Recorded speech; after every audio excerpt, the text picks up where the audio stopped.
Hello, my name is Ryan Freeman and you are watching this video. This is something that is new for me. So a couple weeks back I put out an announcement where I asked anyone out there if you would like to collaborate with me on a video. I was more than welcome. I thought it would be an interesting experiment, a new ground broken. And so one person, one of my subscribers, Marco Reviews, he's made many intelligent, insightful comments on some of my videos. And so he asked, and he actually has his own YouTube page, and I'll put the links down below. So if you're interested, you can go and support Marco Reviews and check it out, see if it's up to your liking.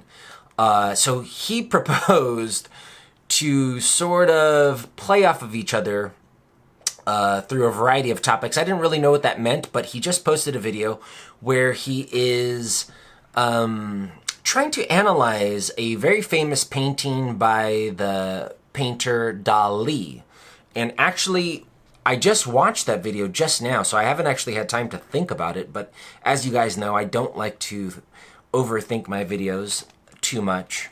I have a book, Symbols and Allegories in Art. I got this at a very famous museum in Los Angeles. I forget the name. Goodness gracious, it's one of the most famous museums probably in the world. It's an incredible collection. I cannot believe I forgot it. I'm a frugal guy. This was in the discount rack, but it is a fantastic book if you're interested in art. It has lots of different paintings from the ancients to the moderns based on categories. And when Marco Reviews talked about this painting by Dali, the name is The Persistence of Memory by Salvador Dali, 1931. It is in the New York Museum of Modern Art. And I'll put this painting so that you guys can see what I'm talking about. You probably have seen it before. So Marco commented on some of his thoughts. Please watch his video and then come back and watch this video, or vice versa, however you like to do it.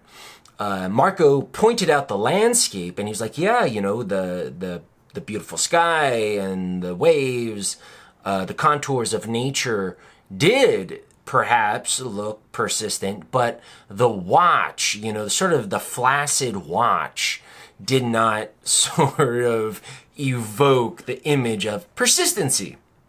So I agreed with Marco on that. And so before looking in my Symbols and Allegories in Art, I thought to myself, based off of what Marco saw in his viewing, I thought I did agree. And my own interpretation would be that nature's persistent, but sort of the constructions of man are temporary. You know, I don't know if you've ever heard of the lost continent of Atlantis, you know, and you know, in legend, it was a very advanced civilization and it got wiped out by nature. And now it's just a legend. And there's these ideas that civilizations come and go. And even the things that we think are permanent, like our interstate systems and all our huge skyscrapers and our banking systems, could actually just disappear, but nature would persist. So when Marco made that comment between sort of the waters and the sky versus the sort of, you know, flabbiness of the watch, that's what I thought of. I thought that human culture, human innovation was, in the scheme of eternity, perhaps a little less reliable than good old nature. But then I opened this up, and so this comes from a professional opinion.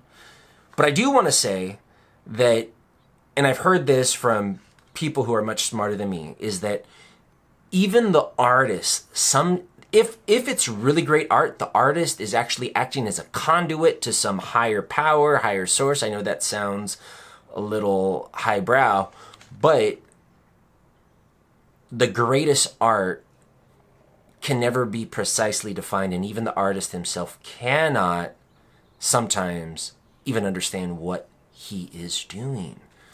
So that's what I like about it, because it leaves it open to interpretation, and it sort of puts dogma aside. Not that we can't make some very rational, clear analyses of these works of art. So here is The Persistence of Time by Dali, and just what it says is, the flaccid watches allude to the dross and imprecision of the mnemonic system. So our memory is imprecise, and so you can see the watches do not look very precise as well. They're flaccid.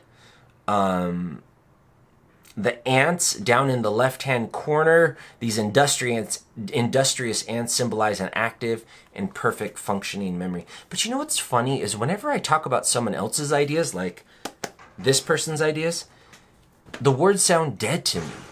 My own ideas are what's important to me. They have meaning. Because it's like a Rorschach blot. You guys know what that is? That sort of ink splatter that psychologists used to use, maybe they still do.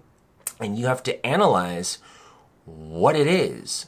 And that gives them insight into your psyche, some of your subconscious processes.